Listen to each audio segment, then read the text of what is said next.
হাজোৰ নিজহাৰদিয়া প্ৰাথমিক বিদ্যালয়ত সৰস্বতী পূজা উদযাপন। আজি সৰস্বতী পূজা। 1977 চনত স্থাপিত নিজহাৰদিয়া প্ৰাথমিক বিদ্যালয়ত আজি বাগদেৱী সৰস্বতী পূজা উলহ মালহেৰে উদযাপন কৰা হৈছে। সৰস্বতী পূজা উপলক্ষে বিদ্যালয় প্ৰাংগণত ছাত্ৰ ছাত্ৰীসকলে বাগদেৱীৰ শ্ৰীচৰণত সেৱা আশীৰ্বাদ গ্ৰহণ কৰা পৰিলক্ষিত হৈছে। পুৰোহিতৰ মন্ত্ৰোচ্চাৰ হোম যজ্ঞৰে সৰস্বতী পূজাস্থলীত এক আধ্যাত্মিক পৰিৱেশে বিৰাজমান হৈ পৰে। এই অনুষ্ঠানত বিদ্যালয়খনৰ পূজা পৰিচালনা সমিতিৰ সভাপতি তিলক কলিতা, সম্পাদক চন্দন কলিতাকে ধৰি কেইবাগৰাকীও বিশিষ্ট লোকে অংশগ্ৰহণ কৰে।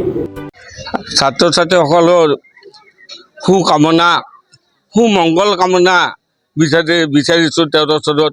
আৰু এই স্কুলখনৰ সভাপতি ময়ে, আৰু সেই ছাত্ৰ ছাত্ৰীখিনিক নিজৰ সন্তানৰ দৰে নিজৰ নাতিৰ দৰে তেওঁলোকক পালন কৰি আহিছোঁ।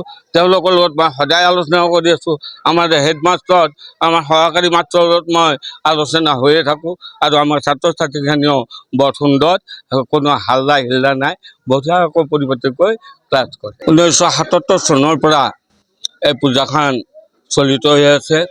আৰু আমাৰ এই পূজাখনত সমূহ ৰাইজৰে আগভাগ আছে। সকলোৱে আই মাতৃ সকলৰ লগত মিলি জুলি আমি এই পূজাখন চলাই নি আছোঁ। আৰু আজিৰ দিনটোত আমাৰ ঘৰত কোনো তাৰমানে খাদ্যৰ ব্যৱহাৰ নাই। আমাৰ এই পূজাস্থলীতে তাৰমানে সকলোৰে খাদ্যৰ আমি যোগান ধৰিছোঁ।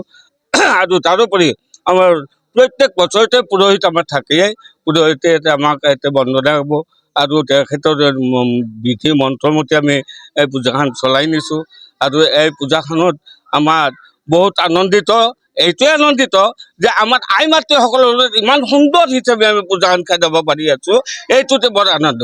আমাৰ নিজহাৰদিয়া প্ৰাথমিক বিদ্যালয়ৰ বাগদেৱী সৰস্বতী পূজা আমি সকলোৱে ইয়াৰ ৰাইজৰ লগত মিলি পেলাই পূজাখন আমি কৰি আহিছোঁ। এইবেলিও আমি ৰাইজৰ সহযোগ পাইছোঁ, গতিকে পূজাখন আমি উলহ মালহেৰে পালন কৰিছোঁ। স্থাপিত হয় আৰু তেতিয়াৰে পৰা আমি ইয়াতে ছাত্ৰ ছাত্ৰীসকলৰ লগতে লগ লাগি আমি ইয়াতে পূজাভাগ সুন্দৰকৈ চলাই আছোঁ। এইবেলিও আমাৰ ছাত্ৰ ছাত্ৰী অলপ তাকৰ যদিও আমি গাঁৱৰ সকলোবোৰ উদীয়মান ল'ৰা তথা ৰাইজৰ সহযোগিতাত ইয়াতে বাগদেৱীৰ ওচৰত আমি বেলপাত ফুল দিবৰ বাবে সকলোৱে একত্ৰিত হৈ পূজাভাগ সুকলমে চলাবৰ কাৰণে আমি সকলোৱে আগবাঢ়ি আহি ইয়াতে আমি পূজাভাগত অংশগ্ৰহণ কৰিছোঁ।